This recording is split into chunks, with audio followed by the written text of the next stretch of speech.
Thank you very much.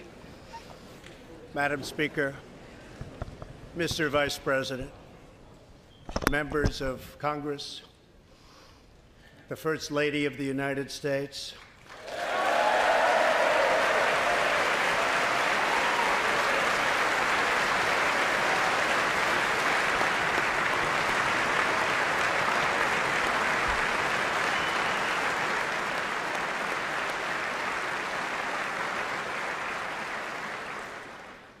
and my fellow Americans. We meet tonight at a moment of unlimited potential. As we begin a new Congress, I stand here ready to work with you to achieve historic breakthroughs for all Americans.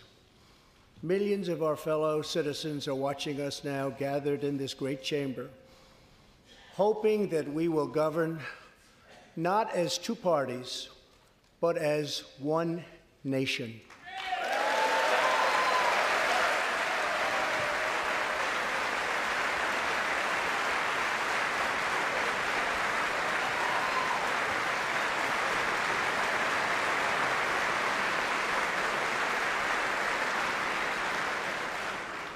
The agenda I will lay out this evening is not a Republican agenda or a Democrat agenda.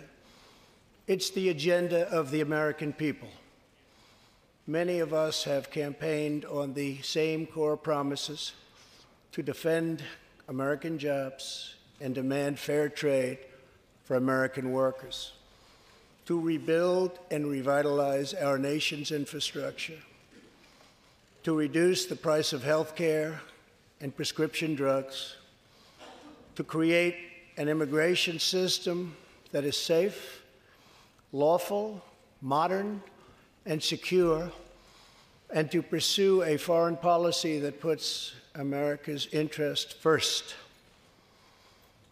There is a new opportunity in American politics if only we have the courage together to seize it.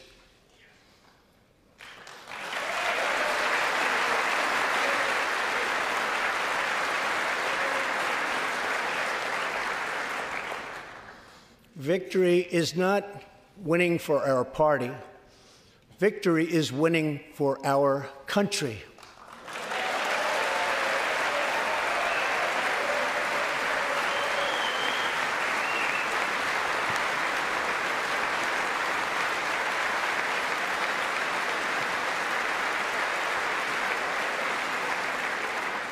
This year, America will recognize two important anniversaries that show us the majesty of America's mission and the power of American pride. In June, we mark 75 years since the start of what General Dwight D. Eisenhower called the Great Crusade, the Allied liberation of Europe in World War II.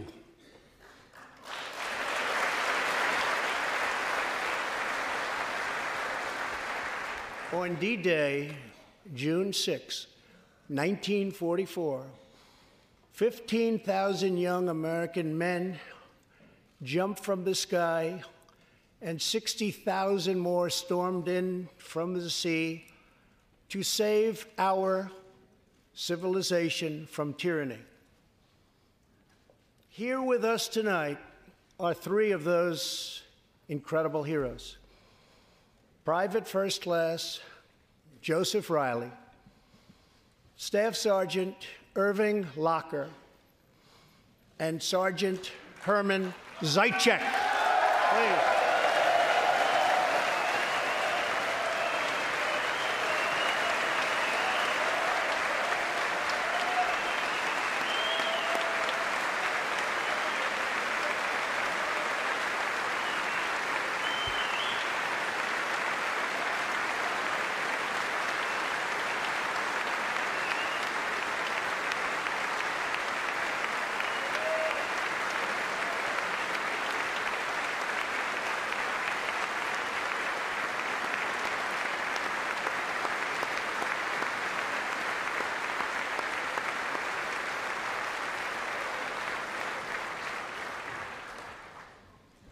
gentlemen, we salute you.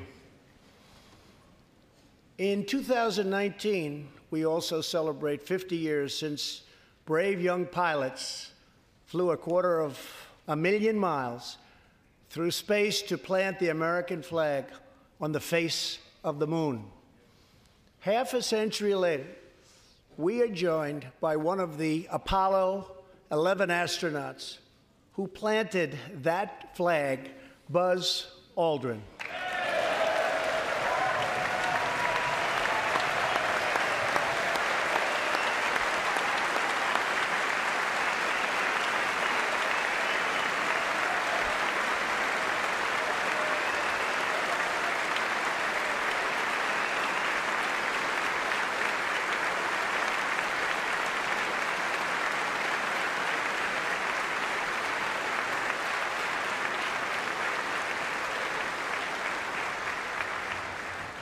Thank you, Buzz.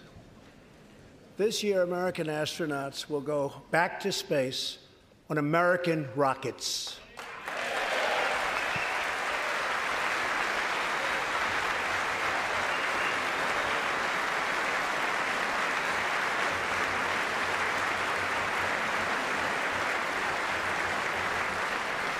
In the 20th century, America saved freedom, transformed science, redefined the middle class, and when you get down to it, there's nothing anywhere in the world that can compete with America.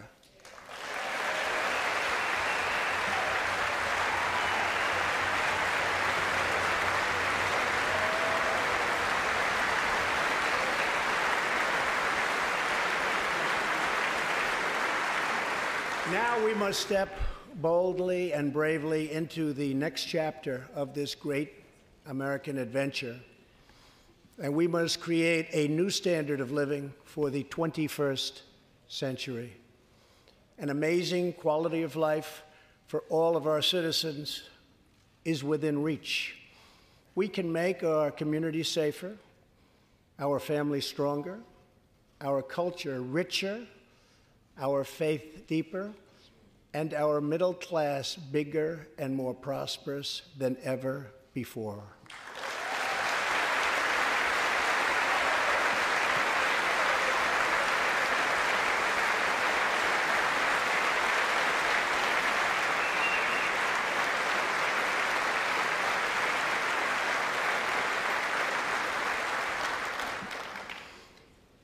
But we must reject the politics of revenge, resistance, and retribution, and embrace the boundless potential of cooperation, compromise, and the common good.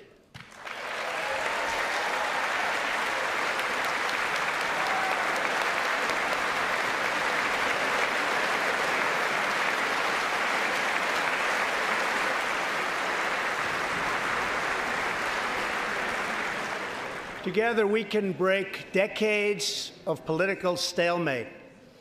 We can bridge old divisions, heal old wounds, build new coalitions, forge new solutions, and unlock the extraordinary promise of America's future. The decision is ours to make.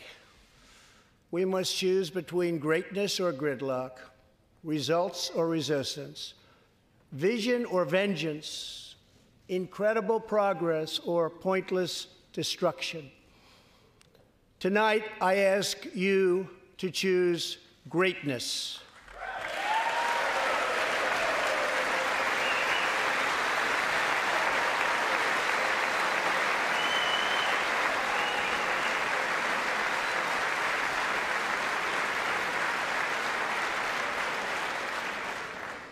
Over the last 2 years, my administration has moved with urgency and historic speed to confront problems neglected by leaders of both parties over many decades. In just over 2 years since the election, we have launched an unprecedented economic boom, a boom that has rarely been seen before. There's been nothing like it. We have created 5.3 million new jobs, and importantly added 600,000 new manufacturing jobs, something which almost everyone said was impossible to do. But the fact is, we are just getting started.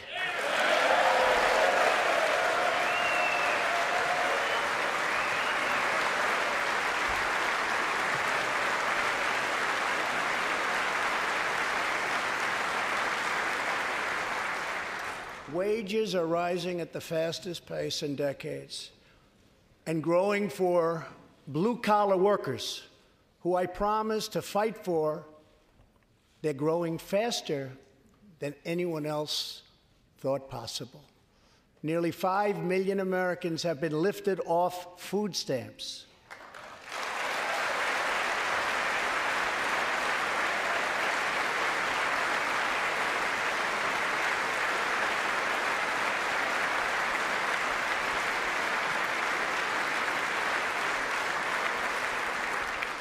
The U.S. economy is growing almost twice as fast today as when I took office, and we are considered far and away the hottest economy anywhere in the world, not even close.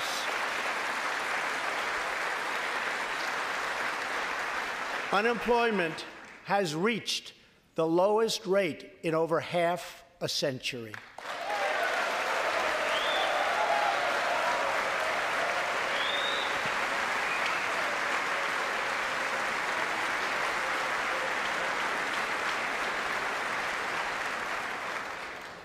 African American, Hispanic American, and Asian American unemployment have all reached their lowest levels ever recorded.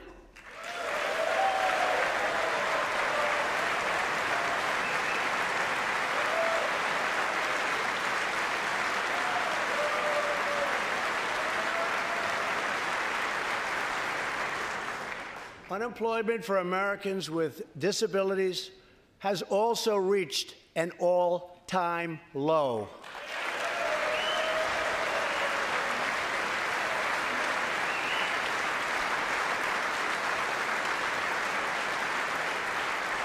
More people are working now than at any time in the history of our country. 157 million people at work.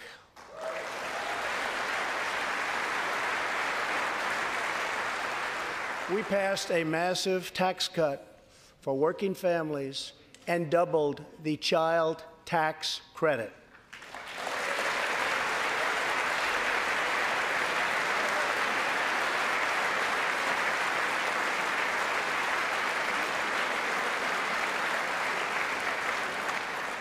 We virtually ended the estate tax, or death tax, as it is often called, on small businesses, for ranches, and also for family farms.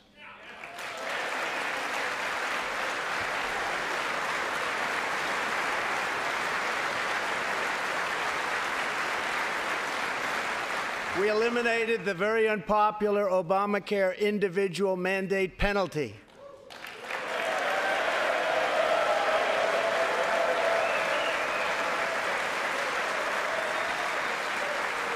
And to give critically ill patients access to life-saving cures, we passed, very importantly, right to try.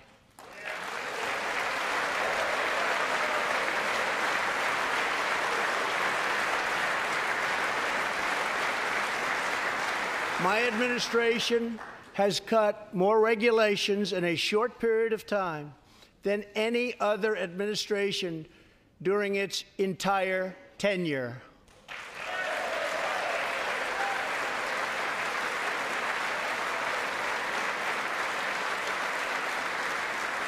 Companies are coming back to our country in large numbers, thanks to our historic reductions in taxes and regulations.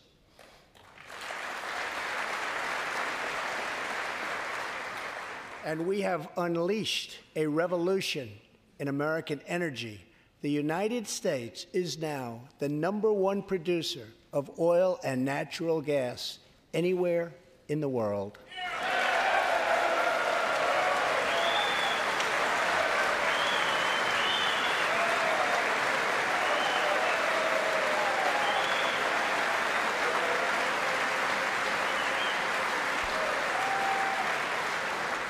And now, for the first time in 65 years, we are a net exporter of energy.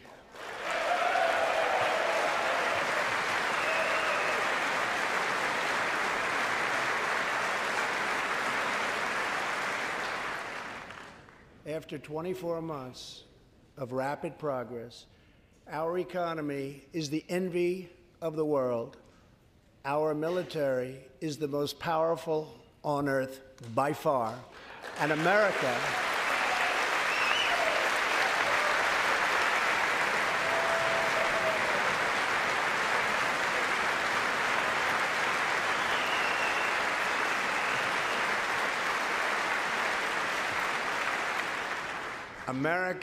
is again winning each and every day.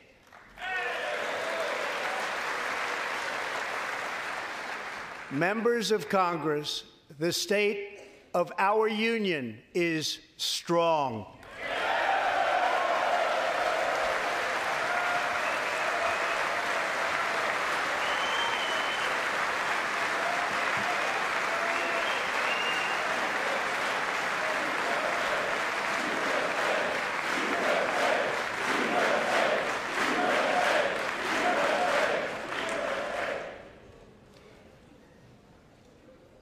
That sounds so good.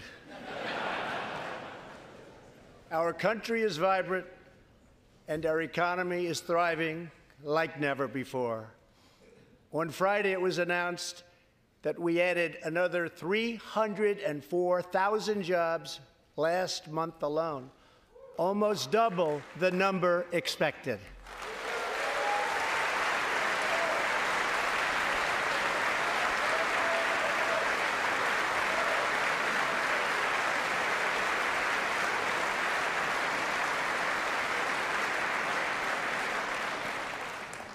An economic miracle is taking place in the United States, and the only thing that can stop it are foolish wars, politics, or ridiculous partisan investigations.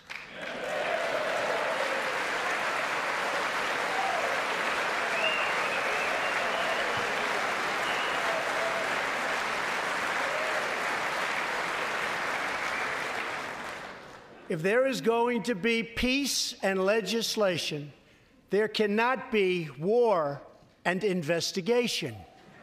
It just doesn't work that way. We must be united at home to defeat our adversaries abroad.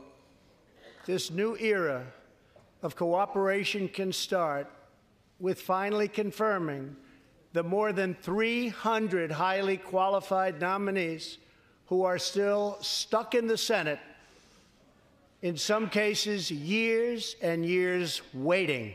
Not right.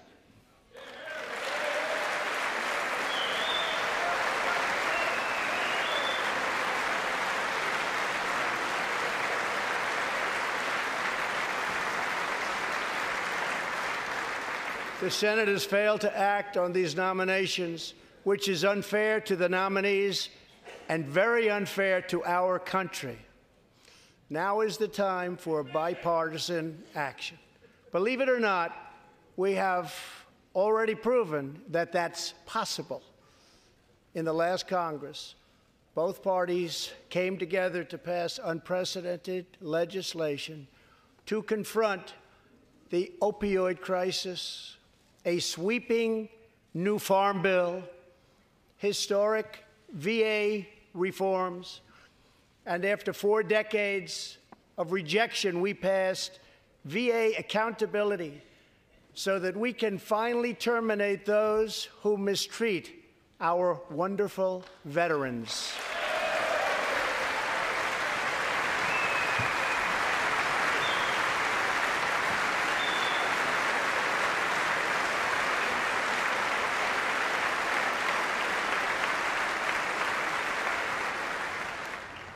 And just weeks ago, both parties united for groundbreaking criminal justice reform. They said it couldn't be done.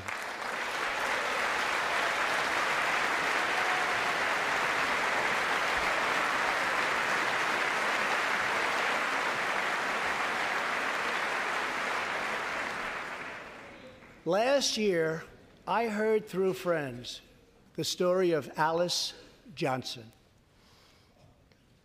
I was deeply moved. In 1997, Alice was sentenced to life in prison as a first-time nonviolent drug offender. Over the next 22 years, she became a prison minister, inspiring others to choose a better path. She had a big impact on that prison population and far beyond. Alice's story underscores the disparities and unfairness that can exist in criminal sentencing and the need to remedy this total injustice. She served almost that 22 years and had expected to be in prison for the remainder of her life. In June, I commuted Alice's sentence. When I saw Alice's beautiful family greet her at the prison gates, hugging and kissing and crying and laughing, I knew I did something right. Alice is with us tonight, and she is a terrific woman. Terrific. Alice, please.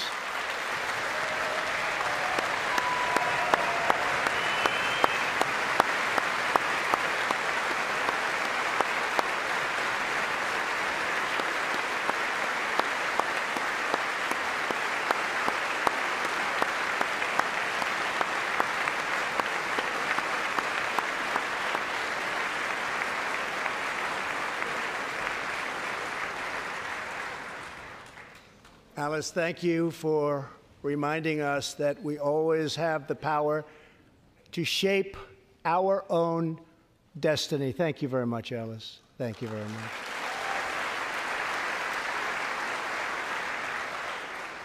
Inspired by stories like Alice's, my administration worked closely with members of both parties to sign the First Step Act into law.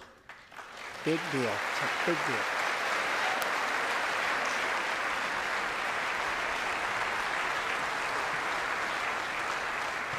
This legislation reformed sentencing laws that have wrongly and disproportionately harmed the African American community. The First Step Act gives nonviolent offenders the chance to re-enter society as productive, law-abiding citizens. Now, states across the country are following our lead. America is a nation that believes in redemption. We are also joined tonight by Matthew Charles from Tennessee. In 1996, at the age of 30, Matthew was sentenced to 35 years for selling drugs and related offenses. Over the next 2 decades, he completed more than 30 Bible studies, became a law clerk, and mentored many of his fellow inmates. Now Matthew is the very first person to be released from prison under the First Step Act.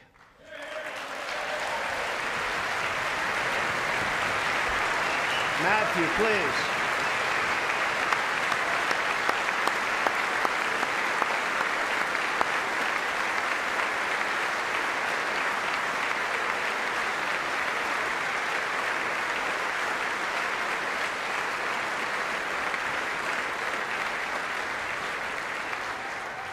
Thank you, Matthew. Welcome home.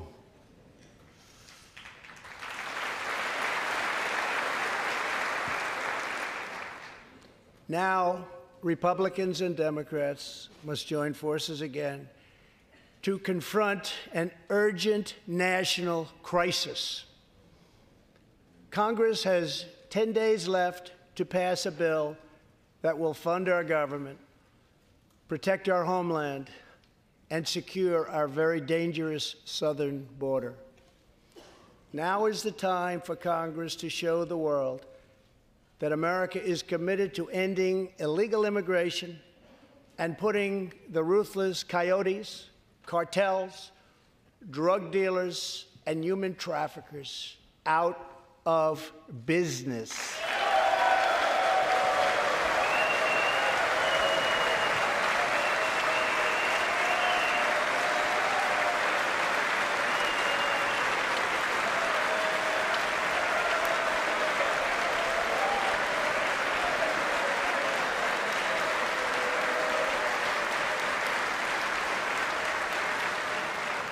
As we speak, large, organized caravans are on the march to the United States.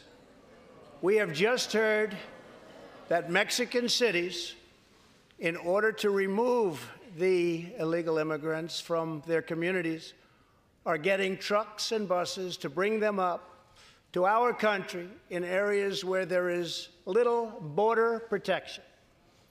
I have ordered another 3,750 troops to our southern border to prepare for this tremendous onslaught.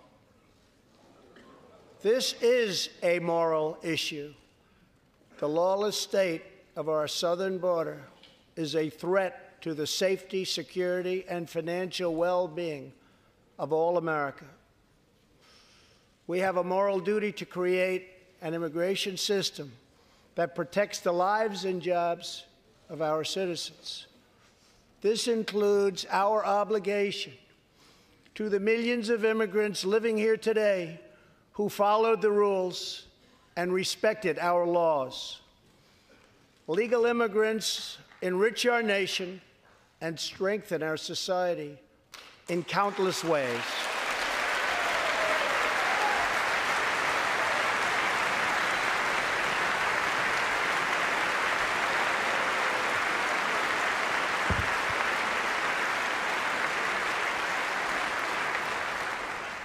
I want people to come into our country in the largest numbers ever, but they have to come in legally.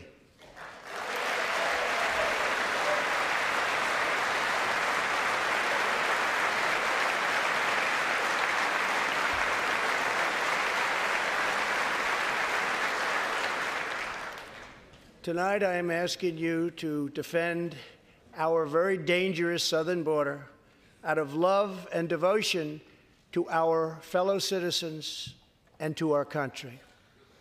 No issue better illustrates the divide between America's working class and America's political class than illegal immigration. Wealthy politicians and donors push for open borders while living their lives behind walls and gates and guards.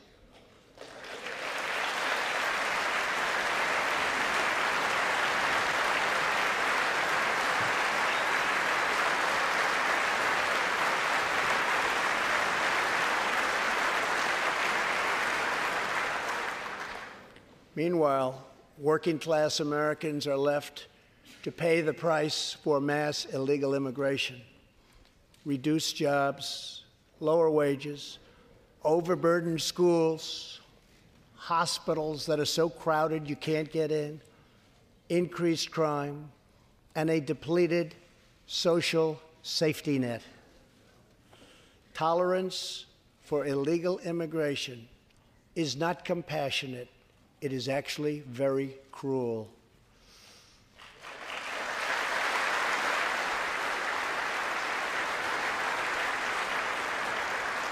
One in 3 women is sexually assaulted on the long journey north. Smugglers use migrant children as human pawns to exploit our laws and gain access to our country. Human traffickers and sex traffickers take advantage of the wide open areas between our ports of entry to smuggle thousands of young girls and women into the United States and to sell them into prostitution and modern-day slavery. Tens of thousands of innocent Americans are killed by lethal drugs that cross our border and flood into our cities, including meth, heroin, cocaine, and fentanyl. The savage gang, MS-13, now operates in at least 20 different American states, and they almost all come through our southern border. Just yesterday, an MS-13 gang member was taken into custody for a fatal shooting on a subway platform in New York City. We are removing these gang members by the thousands, but until we secure our border, they're going to keep streaming right back in. Year after year, countless Americans are murdered by criminal, illegal aliens. I've gotten to know many wonderful angel moms and dads and families. No one should ever have to suffer the horrible heartache that they have had to endure. Here tonight is Deborah Bissell. Just 3 weeks ago, Deborah's parents, Gerald and Sharon, were burglarized and shot to death in their Reno, Nevada home by an illegal alien. They were in their 80s and are survived by 4 children, 11 grandchildren, and 20 great-grandchildren. Also here tonight are Gerald and Sharon's granddaughter, Heather, and great-granddaughter, Madison. To Deborah, Heather, Madison, please stand. Few can understand your pain. Thank you, and thank you for being here. Thank you very much.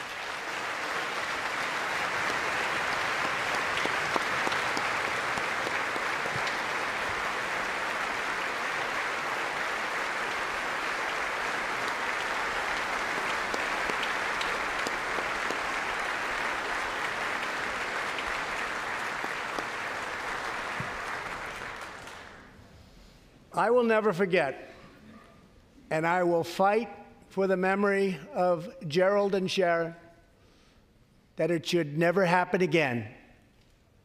Not one more American life should be lost because our nation failed to control its very dangerous border. In the last 2 years, our brave ICE officers made 266,000 arrests of criminal aliens, including those charged or convicted of nearly 100,000 assaults, 30,000 sex crimes, and 4,000 killings or murders. We are joined tonight by one of those law enforcement heroes, ICE Special Agent Elvin Hernandez. When Elvin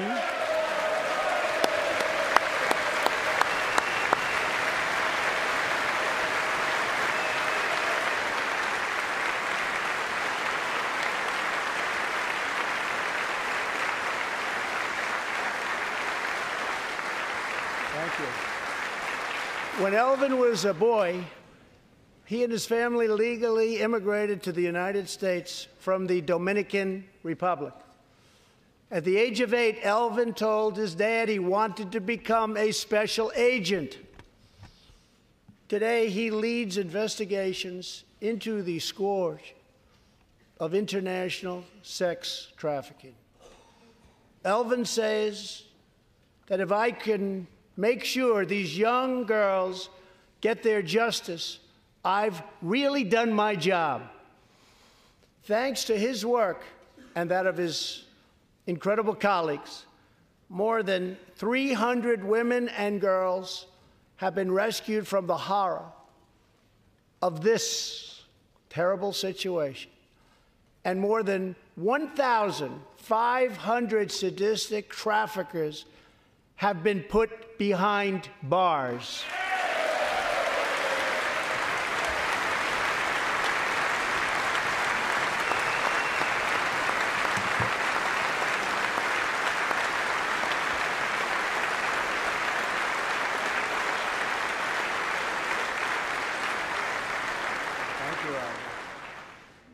we will always support the brave men and women of law enforcement. And I pledge to you tonight that I will never abolish our heroes from ICE. Thank you.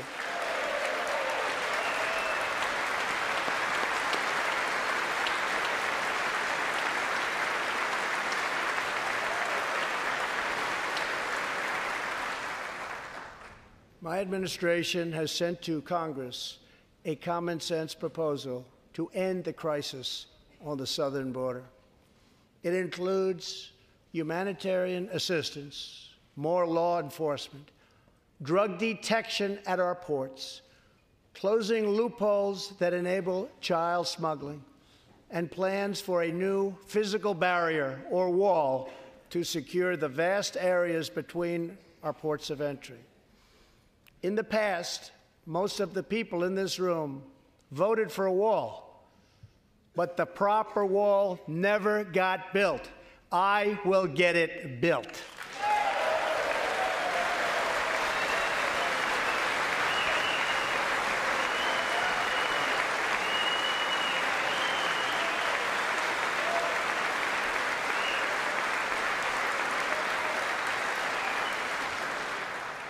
This is a smart, strategic, see-through steel barrier, not just a simple concrete wall. It will be deployed in the areas identified by the border agents as having the greatest need, and these agents will tell you where walls go up, illegal crossings go way, way down.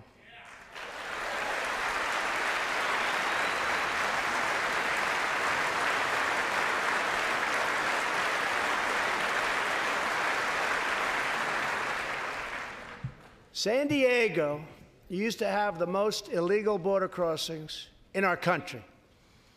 In response, a strong security wall was put in place. This powerful barrier almost completely ended illegal crossings. The border city of El Paso, Texas, used to have extremely high rates of violent crime, one of the highest in the entire country, and considered one of our nation's most dangerous cities. Now, immediately upon its building, with a powerful barrier in place, El Paso is one of the safest cities in our country. Simply put, walls work and walls save lives.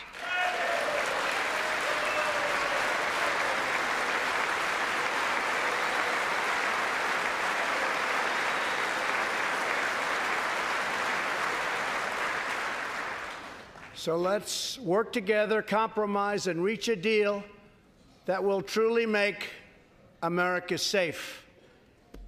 As we work to defend our people's safety, we must also ensure our economic resurgence continues at a rapid pace. No one has benefited more from our thriving economy than women, who have filled 58% of the newly created jobs last year.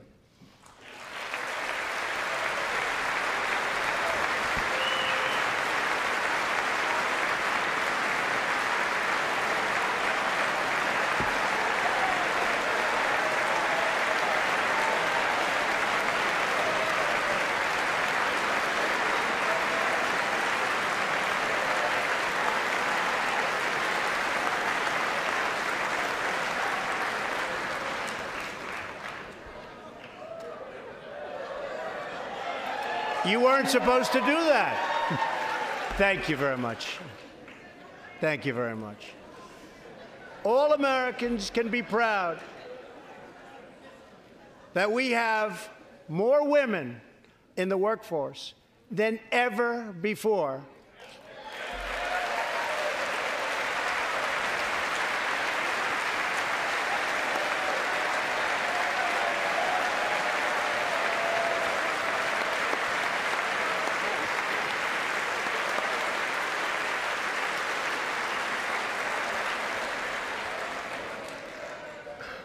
Don't sit yet. You're going to like this. And exactly 1 century after Congress passed the constitutional amendment giving women the right to vote, we also have more women serving in Congress than at any time before.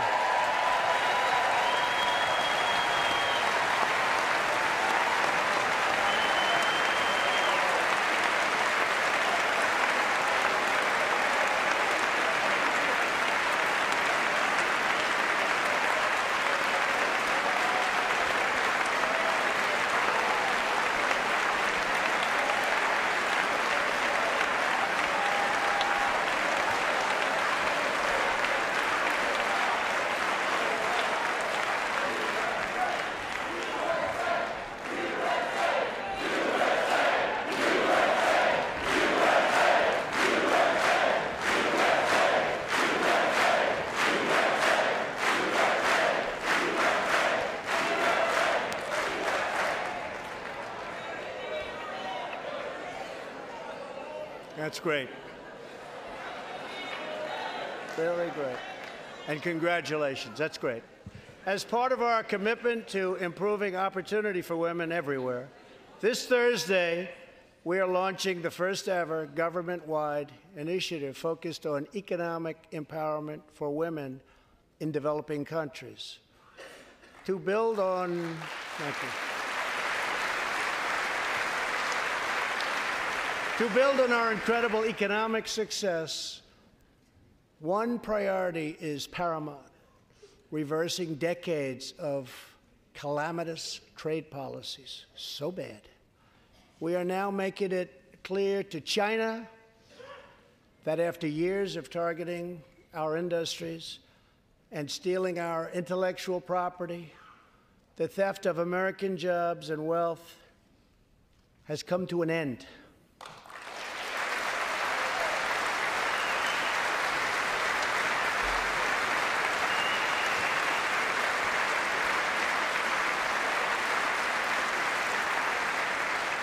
Therefore, we recently imposed tariffs on $250 billion of Chinese goods, and now our Treasury is receiving billions and billions of dollars. But I don't blame China for taking advantage of us. I blame our leaders and representatives for allowing this travesty to happen. I have great respect for President Xi, and we are now working on a new trade deal with China. But it must include real structural change to end unfair trade practices, reduce our chronic trade deficit, and protect American jobs.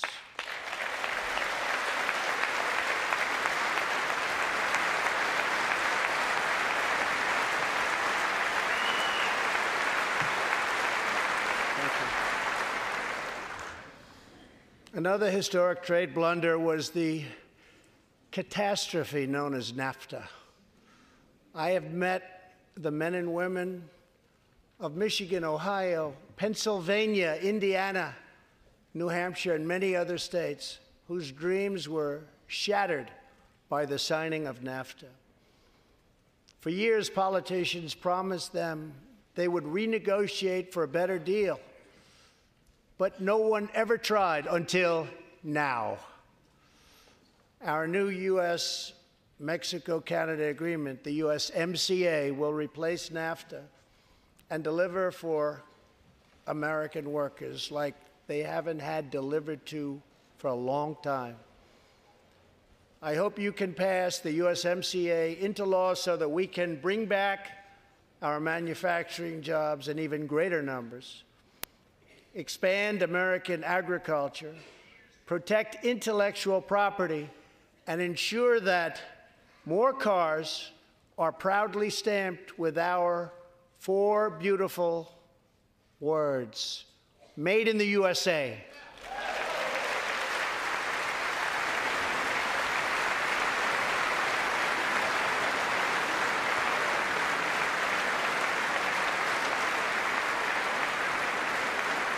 Tonight, I am also asking you to pass the United States Reciprocal Trade Act so that if another country places an unfair tariff on an American product, we can charge them the exact same tariff on the exact same product that they sell to us.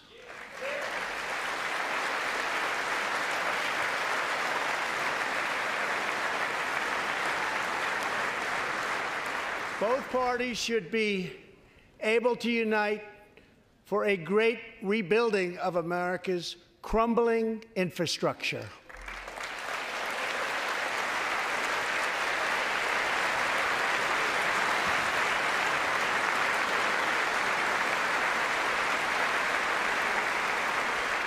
I know that Congress is eager to pass an infrastructure bill, and I am eager to work with you on legislation to deliver new and important infrastructure investment, including investments in the cutting-edge industries of the future. This is not an option. This is a necessity. The next major priority for me and for all of us should be to lower the cost of health care and prescription drugs, and to protect patients with pre-existing conditions.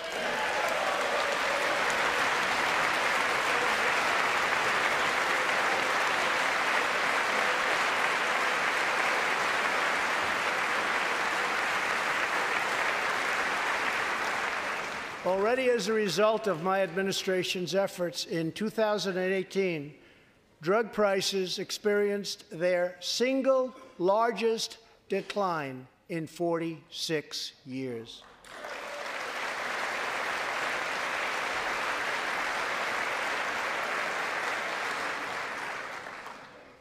But we must do more. It's unacceptable that Americans pay vastly more than people in other countries for the exact same drugs, often made in the exact same place. This is wrong, this is unfair, and together we will stop it, and we'll stop it fast.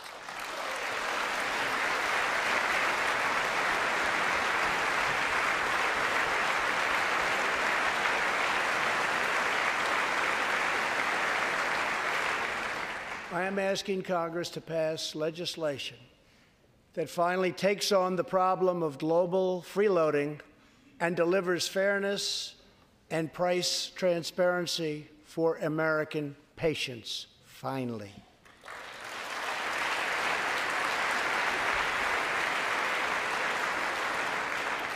We should also require drug companies, insurance companies, and hospitals to disclose real prices to foster competition and bring costs way down.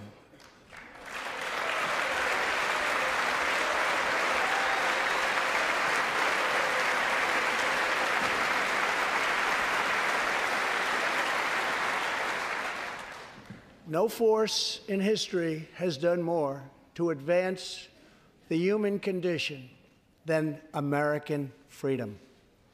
In recent years,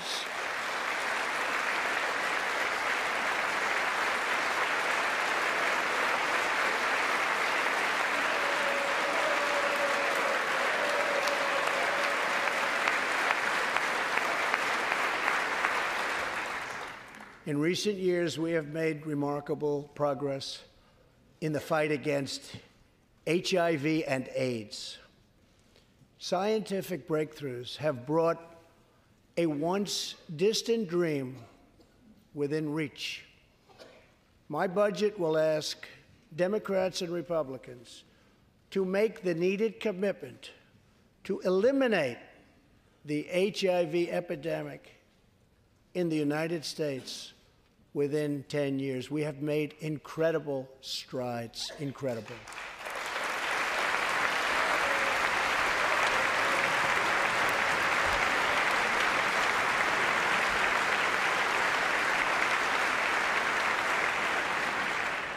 Together, we will defeat AIDS in America and beyond.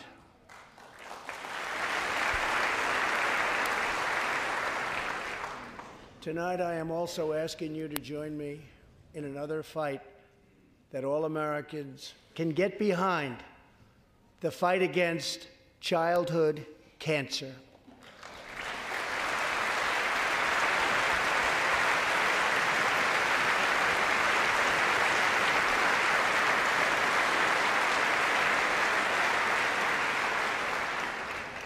Joining Melania in the gallery this evening is a very brave 10-year-old girl, Grace Eline.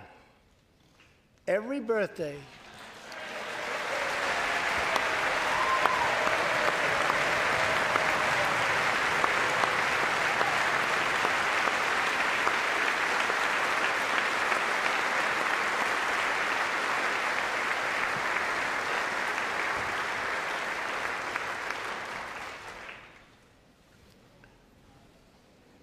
hi, Grace.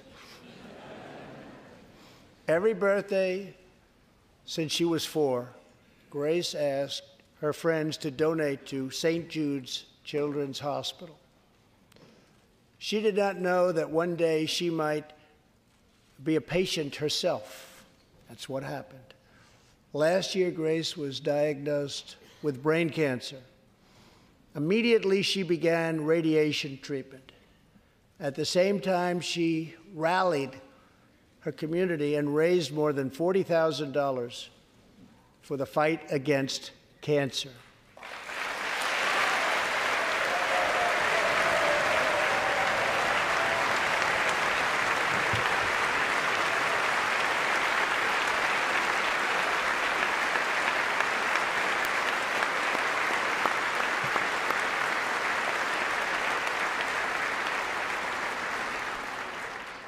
When Grace completed treatment last fall, her doctors and nurses cheered. They loved her. They still love her.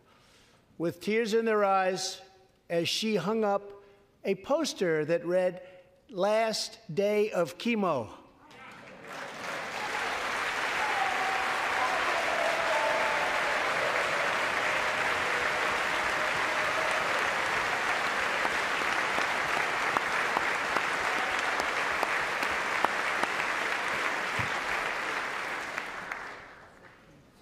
Thank you very much, Grace. You are a great inspiration to everyone in this room. Thank you very much. Many childhood cancers have not seen new therapies in decades. My budget will ask Congress for $500 million over the next 10 years to fund this critical life-saving research. To help support working parents, the time has come to pass school choice for Americans' children.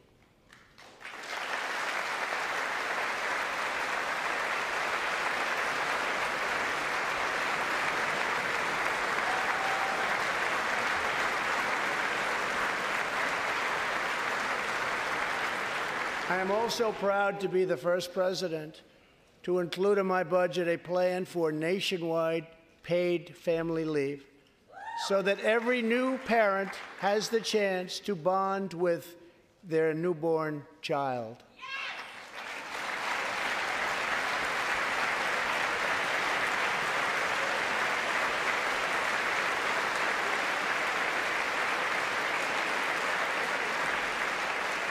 There could be no greater contrast to the beautiful image of a mother holding her infant child than the chilling displays our nation saw in recent days. Lawmakers in New York cheered with delight upon the passage of legislation that would allow a baby to be ripped from the mother's womb moments from birth. These are living, feeling, beautiful babies who will never get the chance to share their love and their dreams with the world. And then we had the case of the governor of Virginia, where he stated he would execute a baby after birth. To defend the dignity of every person, I am asking Congress to pass legislation to prohibit the late-term abortion of children who can feel pain in the mother's womb.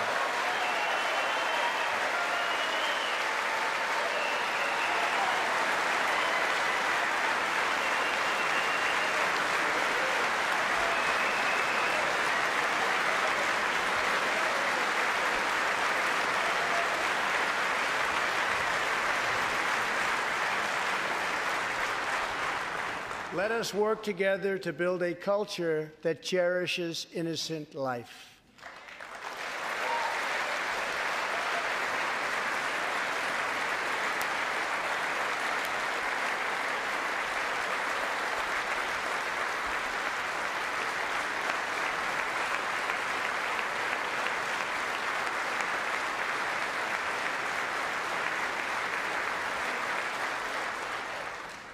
And let us reaffirm a fundamental truth. All children, born and unborn, are made in the holy image of God. The final part of my agenda is to protect American security. Over the last 2 years, we have begun to fully rebuild the United States military with $700 billion last year and $716 billion this year. We are also getting other nations to pay their fair share. Finally.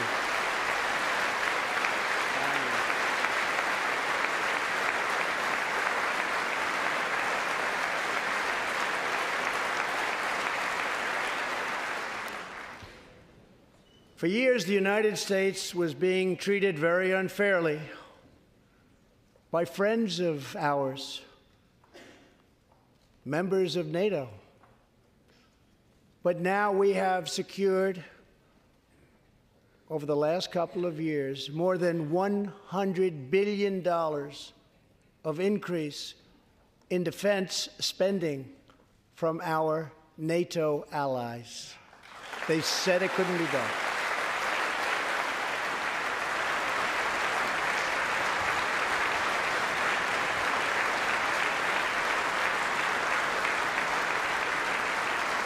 As part of our military buildup, the United States is developing a state-of-the-art missile defense system. Under my administration, we will never apologize for advancing America's interests.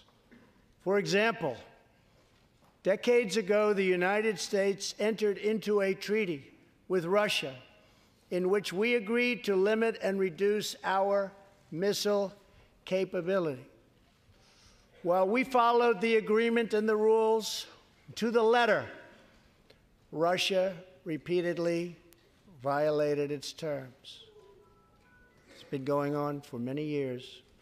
That is why I announced that the United States is officially withdrawing from the Intermediate Range Nuclear Forces Treaty, or INF Treaty.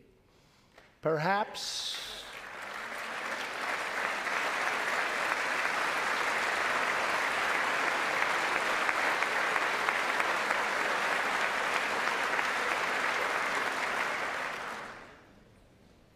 we really have no choice. Perhaps we can negotiate a different agreement, adding China and others.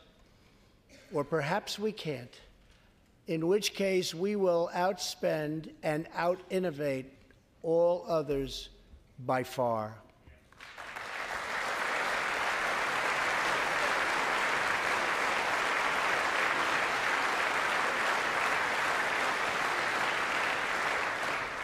As part of a bold new diplomacy, we continue our historic push for peace on the Korean Peninsula. Our hostages have come home. Nuclear testing has stopped, and there has not been a missile launch in more than 15 months. If I had not been elected President of the United States, we would right now, in my opinion, be in a major war with North Korea.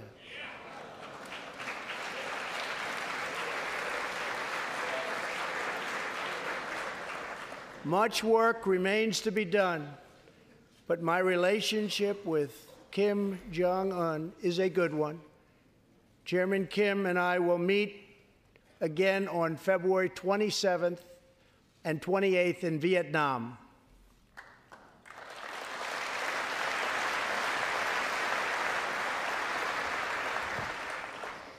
2 weeks ago, the United States officially recognized the legitimate government of Venezuela and its new president, Juan Guaido.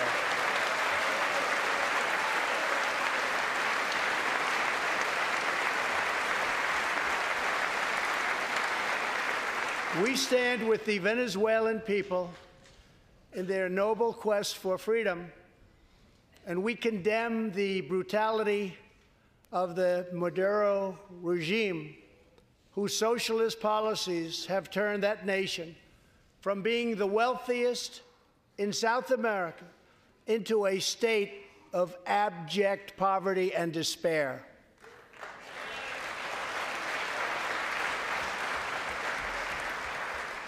Here in the United States, we are alarmed by the new calls to adopt socialism in our country.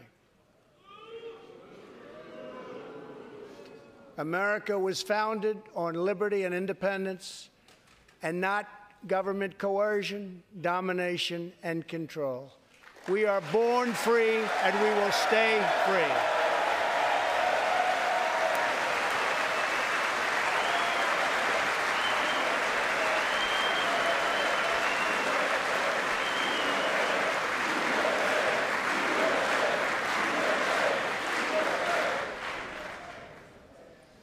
Tonight, we renew our resolve that America will never be a socialist country.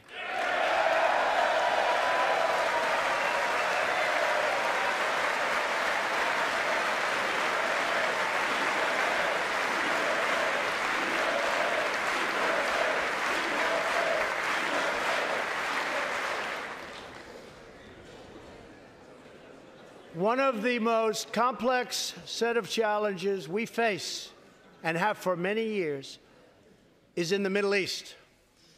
Our approach is based on principled realism, not discredited theories that have failed for decades to yield progress. For this reason, my administration recognized the true capital of Israel and proudly opened the American embassy in Jerusalem.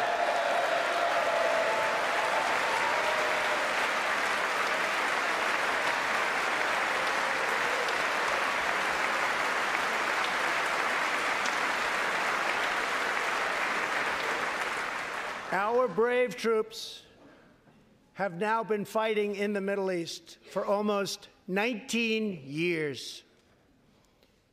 In Afghanistan and Iraq, nearly 7,000 American heroes have given their lives. More than 52,000 Americans have been badly wounded. We have spent more than $7 trillion in fighting wars in the Middle East. As a candidate for president, I loudly pledged a new approach. Great nations do not fight endless wars.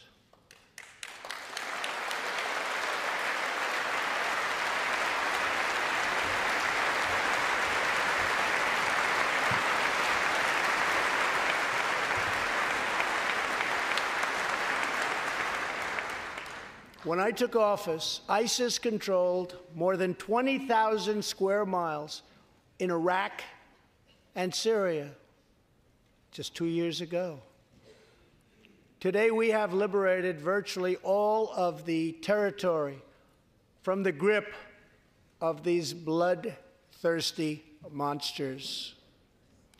Now, as we work with our allies to destroy the remnants of ISIS, it is time to give our brave warriors in Syria a warm welcome home.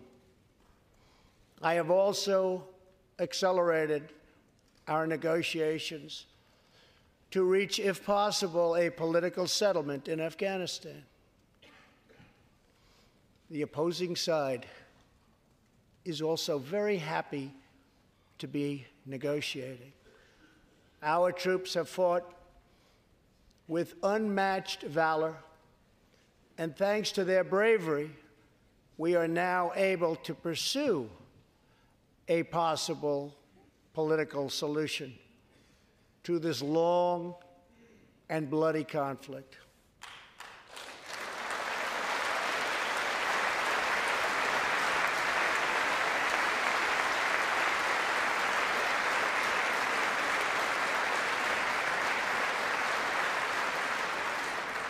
In Afghanistan, my administration is holding constructive talks with a number of Afghan groups, including the Taliban.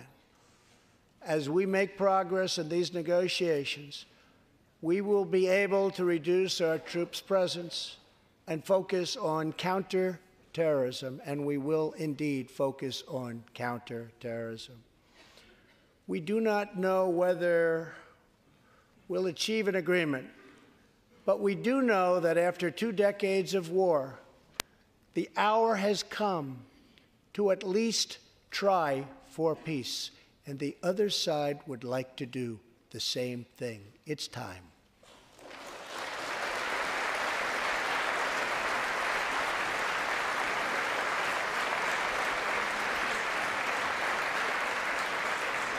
Above all, friend and foe alike must never doubt this nation's power and will to defend our people.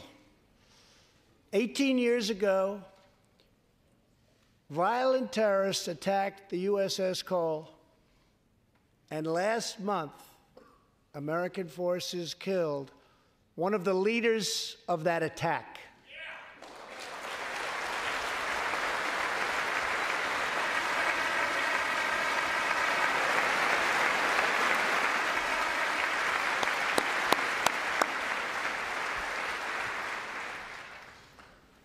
We are honored to be joined tonight by Tom Wibberley, whose son, Navy seaman Craig Wibberley, was one of the 17 sailors we tragically lost. Tom, we vow to always remember the heroes of the USS Cole. Thank you, Tom.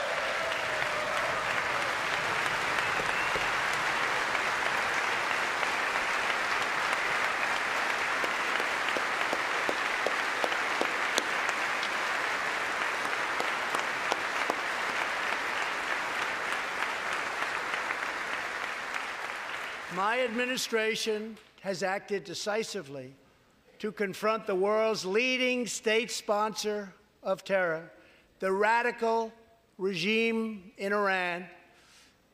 It is a radical regime. They do bad, bad things. To ensure this corrupt dictatorship never acquires nuclear weapons, I withdrew the United States from the disastrous Iran nuclear deal.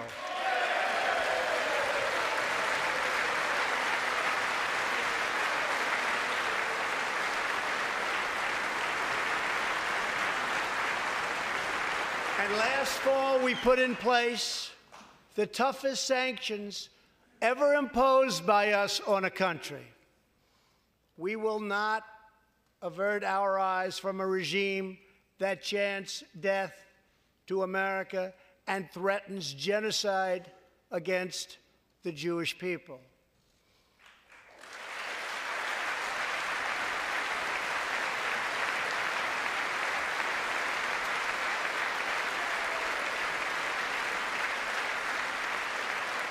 We must never ignore the vile poison of anti-Semitism or those who spread its venomous creed.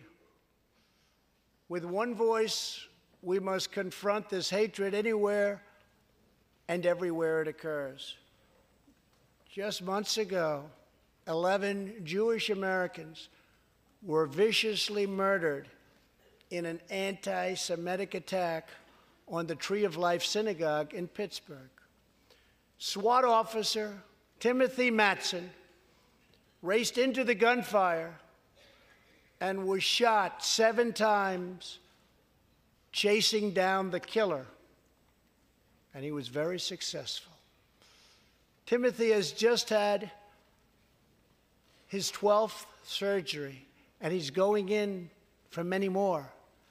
but he made the trip to be here with us tonight. Officer Mattson, please.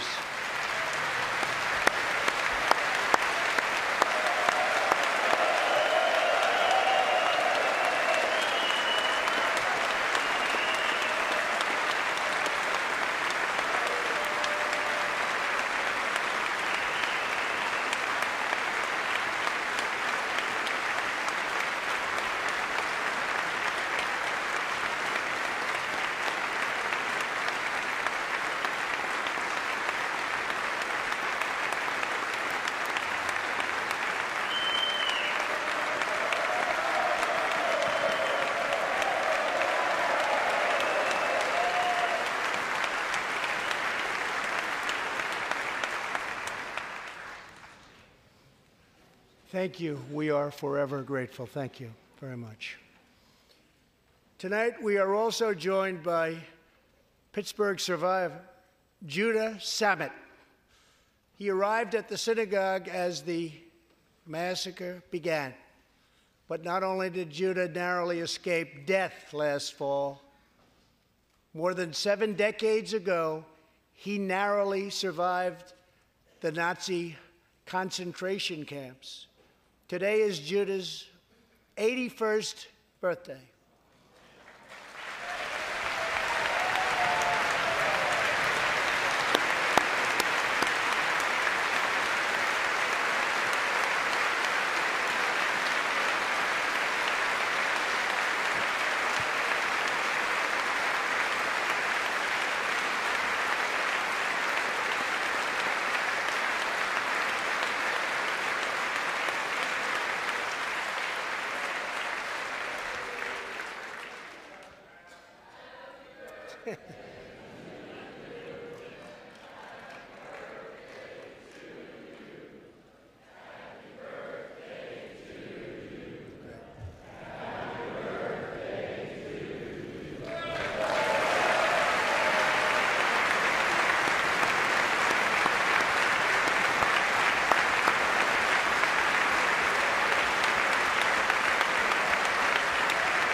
They wouldn't do that for me, Judah.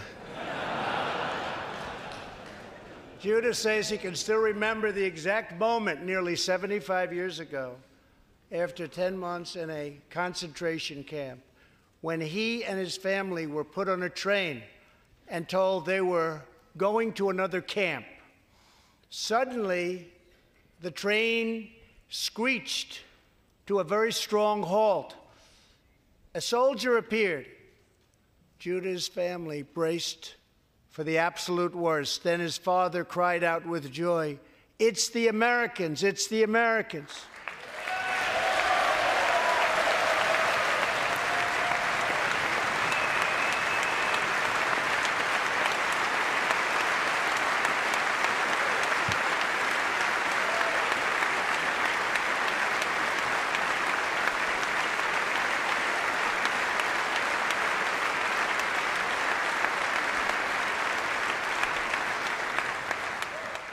Thank you. A second Holocaust survivor who is here tonight, Joshua Kaufman, was a prisoner at Dachau. He remembers watching through a hole in the wall of a cattle car as American soldiers rolled in with tanks. To me, Joshua recalls, the American soldiers were proof that God exists. And they came down from the sky. They came down from heaven.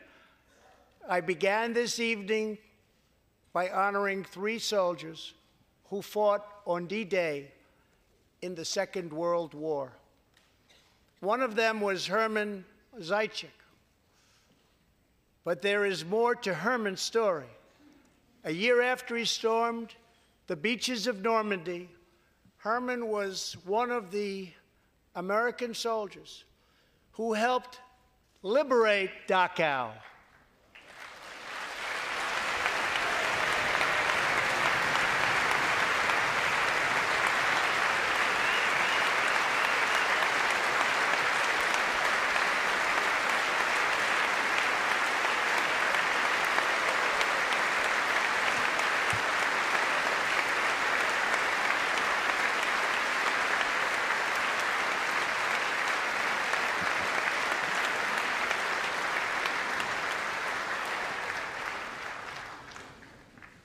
He was one of the Americans who helped rescue Joshua from that hell on earth. Almost 75 years later, Herman and Joshua are both together in the gallery tonight, seated side by side, here in the home of American freedom. Herman and Joshua, your presence this evening is very much appreciated. Thank you very much.